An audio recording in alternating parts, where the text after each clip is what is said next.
Bueno, buenos días de nuevo. Hoy vamos con el punto 3.2 del tema, que es la segunda teoría sobre el enlace covalente, que nos sirve de utilidad para establecer cuál es la geometría molecular, es decir, cómo se disponen los átomos en el espacio. Esta teoría se llama el modelo de repulsión entre los pares de electrones de la capa de valencia. Muchas veces se representa mediante esta simbología que es TRPECV, es decir, teoría de repulsión de pares de electrones de la capa de valencia. ¿Vale? Bueno, lo primero, un enlace covalente se dice que es direccional, ¿vale? Es decir, se extiende si yo tengo dos átomos, perdón, que establecen un enlace covalente, el enlace covalente se va a establecer en una dirección determinada, que es en el eje internuclear entre los núcleos de esos elementos, ¿vale? Entonces, nos dice que la geometría molecular viene determinada por cómo se disponen los átomos en el espacio, y esto por lo tanto va a depender de la dirección de esos enlaces covalentes. Pues bien, lo que establece esta teoría es que la geometría de las moléculas viene determinada por las repulsiones entre los pares de electrones de la capa de valencia del átomo central. Ahora os voy a poner ejemplos para que esto se entienda mejor, ¿vale? Entonces dicen que los pares de electrones, tanto los compartidos como los no compartidos de la capa de valencia, ¿vale? Veis que solamente se tienen en cuenta los electrones que forman parte de los últimos orbitales, de la última capa. Del átomo central se disponen en el espacio de forma que queden lo más alejados unos de otros, con el fin de minimizar las repulsiones entre ellos. Es decir, fijaos, un átomo, ¿vale? Cualquiera, podremos considerar el carbono, el oxígeno, el nitrógeno, cuando establece enlaces con otros átomos, va a tener un número determinado de pares de electrones a su alrededor. Por ejemplo, en el metano, el carbono establece 4 enlaces con los átomos de hidrógeno, ¿vale? Esto sería la estructura de Lewis, ¿vale? De Lewis. Entonces, ¿qué ocurre? Que la geometría de cómo se disponen estos átomos en el espacio se va a producir de tal manera que estos electrones, estos pares de electrones, se coloquen de una determinada geometría espacial, de manera que las repulsiones que se generan entre estos pares se minimicen lo máximo posible, ¿vale? Entonces, a lo que se llega es... Os pongo esto y ya vemos algún caso en particular. Cuando el número de pares de electrones que un átomo tiene alrededor es de 2, lo que va a establecer es una geometría lineal, ¿vale? Imaginaos un átomo que establece enlace con otros dos átomos, ¿vale? Fijaos, se podría poner de esta manera. Por ejemplo, ¿vale? Un átomo A establece dos enlaces con dos átomos B.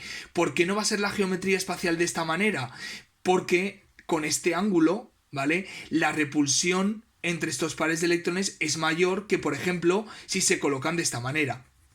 ¿Vale? Aquí el ángulo es mayor, por lo tanto la distancia entre estos pares de electrones es mayor. ¿Qué ocurre? Que en el caso de geometría, cuando hay dos pares de electrones, la geometría que optimiza, ¿vale?, y que hace que las repulsiones sean lo mínimo posible, es una geometría lineal en la que existe un enlace y un ángulo, perdón, de 180 grados entre los dos enlaces. Por lo tanto, cuando el número de pares de electrones sea 2, la geometría en el espacio va a ser una geometría lineal, porque esto hace que las repulsiones entre estos pares de electrones sean lo mínimo posible. Cuando es de 3, ¿vale? Es decir, si yo tengo un átomo que establece 3 enlaces, yo podría decir, por ejemplo, que la geometría sea así. Por ejemplo, con el átomo B, B y B. ¿Sí? ¿Qué ocurre? Que mediante esta geometría, si hay 3 pares de electrones, habría mayores repulsiones electrostáticas que la que hay si se coloca de una manera triangular plana, en la que los ángulos de enlace entre un par de electrones y otro par de electrones es de 120 grados. Por tanto, cuando el átomo central tenga 3 pares de electrones a su alrededor, va a tener una geometría triangular plana o trigonal plana, ¿vale? Cuando es de 4, es decir, la disposición óptima para que la repulsión entre los electrones sea la mínima sería una estructura tetraédrica en el espacio, ¿vale? Con ángulos de 109,5 grados. Es decir, para el metano yo podría pensar que la geometría es plana en 2D, donde el ángulo entre cada par de electrones es de 90 grados. Sin embargo, no ocurre eso, porque mediante una estructura tetraédrica se minimizan las repulsiones en el espacio que si fuera de esta manera. ¿Vale? Cuando es 5 adquiere una estructura de bipirámide trigonal, ¿vale? Esto de aquí, esto que pongo aquí con rayitas así discontinuas, significa que el átomo, si yo considero que esto es un plano, ¿vale? Este átomo estaría orientado hacia atrás, hacia allá, ¿vale? Saliendo del plano hacia allá. Y cuando pongo una cuña así continua, esto significa que si esto considero que es el plano donde estarían estos tres átomos formando un enlace 90 grados, ¿vale? Este enlace se orienta hacia fuera, de esta manera, ¿vale? Os he buscado aquí una imagen en internet donde se ve un poquito mejor. ¿Lo veis? Cuando hay dos pares de electrones, lineal. Cuando hay tres, trigonal plana, en un plano, ¿vale? En 2D, 120 grados entre cada enlace. Cuando es de 4, una estructura tetragonal, tetraédrica. Cuando es 5, tendría una bipirámide trigonal. ¿Veis? Estos tres átomos están en un mismo plano en 2D, pero luego hay dos átomos, uno sale del plano y otro entra. Y cuando son 6, establece una estructura octaédrica, donde habría 4 átomos en un mismo plano, pero luego habría un átomo que sale del plano y otro que entra en el plano. ¿Vale? Para que os hagáis una idea. Por lo tanto, lo que nos marca es esta teoría es que según el número de pares de electrones que tenga un átomo central a su alrededor, ¿vale? En la capa de valencia, va a adoptar una geometría espacial u otra. Ejemplo, para que se entienda un poquito mejor, el trifluoruro de boro, ¿vale? Ya sabéis que el boro, como os dije, es una excepción a la regla de Lewis, entonces no establece 4 pares de electrones, no tiene 4 pares de electrones en su capa de valencia, ¿vale? Sino que tiene 3 pares de electrones, es decir, 6 electrones, no cumple la regla del octeto. Por tanto, si yo analizo, ¿vale? El boro con el flúor va a establecer 3 pares 3 enlaces covalentes con el flúor, de manera que yo voy a tener una estructura de Lewis similar a esta. Recordad que el flúor tiene va a tener 7 electrones en la capa de valencia, pero al compartir uno con el boro, ¿vale? Ya cada átomo de flúor va a tener 8 electrones a su alrededor, porque sí que cumple la regla del octeto. 1, 2, 3, 4, 5, 6 y luego los dos compartidos del enlace. Pero el boro, sin embargo, va a tener únicamente 6. Es una excepción igual que el aluminio, ¿vale? Entonces, fijaos, yo podría dibujar que la estructura geométrica fuera esta, pero lo que me dice la teoría de repulsión de los pares de electrones de la capa de valencia es que el boro, que es el átomo central, al tener a su alrededor 3 pares de electrones, ¿vale? Va a adoptar una geometría trigonal plana. Por tanto, la estructura, la geometría molecular del trifluoruro de boro sería esta que veis aquí. Vale, fijaos, para el metano, lo mismo, haría lo del otro día para establecer la estructura de Lewis, ¿vale? El carbono establece 4 enlaces covalentes con los 4 átomos de hidrógeno, entonces, como el carbono tiene a su alrededor 4 pares de electrones, ¿cuál es la geometría que hace que la repulsión entre estos pares de electrones sea la mínima posible? Va a ser la geometría tetraédrica, por lo tanto, adopta una estructura de tetraedro el metano. Con el pentacloruro de fósforo, ¿vale? Lo mismo, el fósforo excede la regla del octeto, acordaos que es otra excepción, entonces puede establecer 5 enlaces covalentes con el cloro y en este caso el fósforo, al tener 5 pares de electrones a su alrededor, yo tendría que la estructura es de la geometría, perdón, es de bipirámide trigonal, como veis aquí, ¿vale? Fijaos, aquí llega. En el caso del agua, ¿vale? Recordad, el oxígeno dispone de 6 pares de electrones a su alrededor en la capa de valencia por su configuración electrónica. 1, 2, 3, 4, 5 y 6. Y va a establecer enlace con 2 átomos de hidrógeno, cada uno con un electrón por su configuración electrónica 1s1.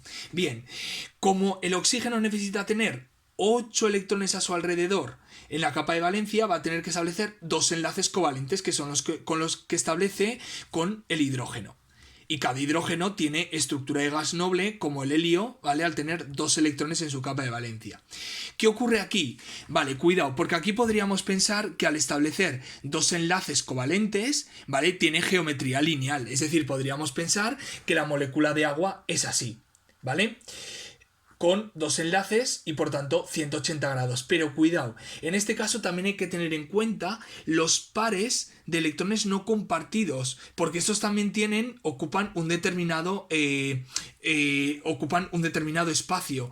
Por lo tanto, hay que considerar, según esta teoría, los pares de electrones tanto compartidos como no compartidos. Por tanto, en el oxígeno, que es el átomo central, tiene dos pares de electrones compartidos, pero cuidado porque tiene dos pares de electrones no compartidos. Por tanto, a su alrededor tiene 4 pares de electrones en total.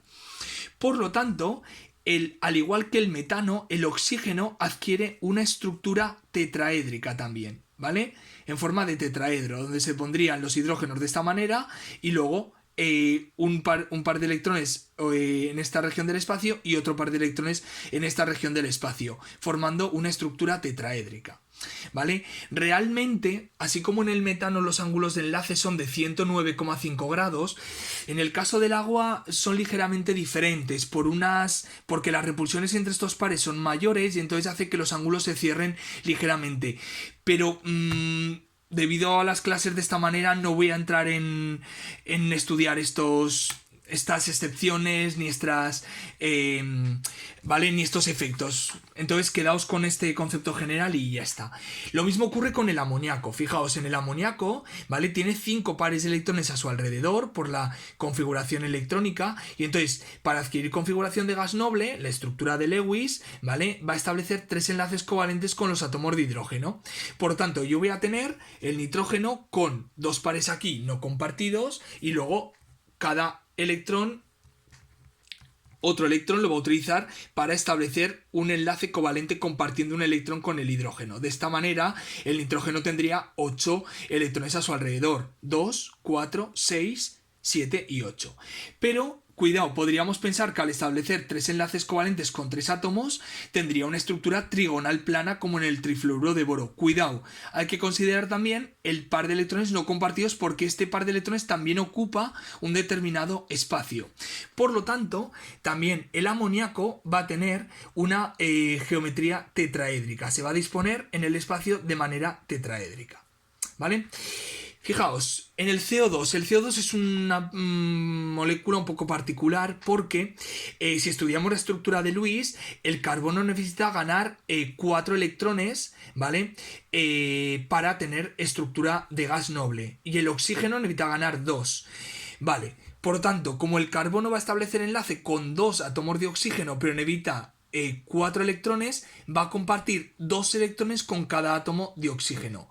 Por tanto, se va a formar un enlace doble con cada uno de estos átomos. Fijaos, aquí el carbono, ¿vale? Lo que va a establecer establece realmente 4 pares de electrones, pero hay 2 pares que están dirigidos en la misma dirección con el mismo átomo, ¿vale? Por lo tanto, como el carbono tiene conexión con 2 átomos diferentes, aunque el enlace sea doble, va a establecer una geometría lineal, en la que aquí el ángulo de enlace entre este y este va a ser de 180 grados. ¿Vale? Bueno, pues esto sería la teoría de repulsión de los pares de electrones de la capa de valencia. Según el número de pares de electrones, tanto compartidos como no compartidos, ¿vale? Según el número de electrones de pares de electrones que tenga un átomo central, va a establecer una geometría espacial. Por eso, por lo que os digo, porque mediante esas geometrías se hace que la repulsión entre los pares de electrones sea la mínima posible y por lo tanto es una estructura geométrica más estable. ¿Vale? Bueno, pues visto esto, os quería explicar lo que es la polaridad de los enlaces covalentes, ¿vale? Es fácil el concepto. Y para ello, para establecer primero si una molécula es polar o no, que ahora os explico lo que es eso, hay que saber cuál es su geometría espacial, ¿vale? Por lo tanto, para estudiar la polaridad vamos a tener que determinar primero la geometría espacial. Fijaos, cuando los átomos que participan en un enlace tienen la misma electronegatividad, ¿vale? Porque son iguales, por ejemplo, los electrones del enlace van a distribuirse de manera igual a lo largo de toda la región espacial entre los dos átomos, entre los dos núcleos, ¿vale? Por ejemplo, en el hidrógeno, como los dos átomos son iguales, los electrones se van a distribuir de manera equitativa en toda la región espacial entre los dos núcleos. En este caso se dice que el momento dipolar de la molécula mu es igual a 0. Pero sin embargo, cuando los átomos tienen diferente electronegatividad, va a haber uno de los átomos que va a tender a arrastrar o a atraer más los electrones hacia su zona, hacia su núcleo, ¿vale? Porque es más electronegativo. Por tanto, va a haber una distribución asimétrica de esa densidad electrónica que hay entre los dos núcleos de los dos átomos. Por ejemplo, en la molécula de cloruro de hidrógeno, el cloro, ¿vale?, es un elemento más electronegativo, por lo tanto tiende a arrastrar, ¿vale?, o a atraer más hacia sí los electrones. Por lo tanto, la densidad electrónica no se va a distribuir por igual. Digamos que el cloro va a decir, hey, pues los electrones los voy a tender a tener más hacia mi zona. Por lo tanto, va a haber lo que se dice que el cloro va a tener una densidad de carga negativa porque va a tener una densidad de carga negativa mayor porque atrae más hacia sí los electrones, y va a dejar al hidrógeno con una densidad de carga positiva, que es lo que se representa mediante estos símbolos. Por tanto, se dice que va a haber una densidad electrónica más pronunciada en el átomo de cloro. Por tanto, se establece que hay un momento dipolar en la molécula que se señala por una flecha que va del elemento más electropositivo al elemento más electronegativo, que representa hacia dónde se distribuye de mayor manera la densidad de carga negativa. En este caso se dice que la molécula presenta un momento dipolar diferente de 0, ¿vale? Esto va a tener repercusión en cómo son las fuerzas intermoleculares, que lo veremos más adelante, y por tanto, cómo son los puntos de fusión y de ebullición de las sustancias. Fijaos, por tanto, cuando la diferencia de electronegatividad es 0 entre dos átomos que se unen, se dice que establece un enlace covalente no polar, no hay polaridad. Por ejemplo, en el yodo, el hidrógeno, el oxígeno, ¿vale? Cuando esa diferencia de electronegatividad es muy elevada, tendremos un enlace iónico, lo que ocurre en el cloro y en el sodio. Es decir, el cloro es muy electronegativo y el sodio al revés. ¿Qué ocurre? Que al final se lleva el cloro totalmente toda la carga negativa y da lugar a la formación de iones. Pero en moléculas en las que hay una diferencia de electronegatividad que existe pero es baja, entonces se establece un enlace covalente. Por ejemplo, en la molécula de HCl o de HBr, ¿vale? En la de cloro de sodio lo que sucede es que el cloro, hay una diferencia de electronegatividad tan grande que prácticamente lleva consigo toda la carga negativa. Atrae hacia sí toda la carga negativa, dejando, por lo tanto, a este sin carga negativa y dando lugar a la formación de iones. En la molécula de HCl realmente no es un enlace iónico porque la diferencia de electronegatividad no es tan grande. Además, los dos átomos necesitan compartir electrones para adquirir configuración de gas noble. Pero el cloro sí que tiende, como es un poquito más electronegativo que el hidrógeno, tiende a llevar hacia su zona la carga negativa a los electrones, entonces no se llegan a formar iones porque los dos comparten los electrones, pero al arrastrar hacia sí la carga negativa sí que se establece una diferencia de densidad electrónica entre los dos núcleos. Por lo tanto, hay un momento dipolar. Os pongo aquí dos ejemplos, ¿vale? Tenéis un ejemplo resuelto en donde os piden determinar si son polares estas moléculas. En primer lugar, lo que hay que hacer es ver cuál es la geometría espacial de la molécula. Por ejemplo, para el H2S, ¿vale? Tendríamos, primero establecemos el azufre, la configuración electrónica, vemos que por lo tanto el azufre necesita ganar 2 electrones para tener configuración de gas noble, por lo tanto pondríamos la estructura azufre con 6 electrones en su capa de valencia y va a establecer 2 enlaces con el átomo de hidrógeno, ¿vale? El hidrógeno 1s1 por lo tanto tiene un electrón en su capa de valencia, ¿vale? Por lo tanto, yo ahora como el hidrógeno necesita compartir un electrón y el azufre 2, ¿vale? El azufre va a establecer 2 enlaces covalentes con el átomo de hidrógeno. Ya tendríamos la estructura de Lewis. Muy bien, ¿cuál es la geometría espacial? Al tener 2 pares de electrones, pero cuidado, también aquí otros 2 pares de electrones no compartidos, va a tener en total 4 pares de electrones a su alrededor. Por lo tanto, la geometría que va a tener es la geometría tetraédrica. Muy bien, ¿qué ocurre? Que el azufre es más electronegativo que el hidrógeno, por lo tanto va a tender a atraer hacia sí, ¿vale?, la densidad electrónica. Por tanto, voy a establecer aquí que va a haber este enlace va a estar polarizado, ¿vale? Hacia el azufre y hacia el azufre, y por tanto, si hacemos, aquí habría que hacer una suma vectorial, pero bueno, no vamos a hacer suma vectorial matemática, podemos ver que no se cancelan estos momentos dipolares. Por lo tanto, tendríamos que la molécula sí que es polar, presenta momento dipolar, ¿vale?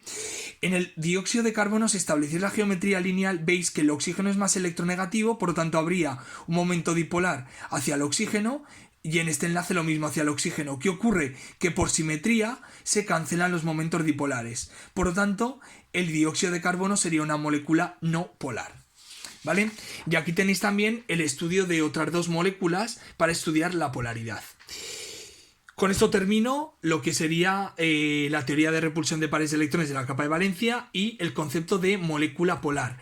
Aparte de estos dos ejercicios tenéis, como os dejé el otro día, en la página 17 he combinado en un ejercicio con estas tres moléculas el estudiar la estructura de Lewis, la geometría molecular y razonar si la molécula es o no polar.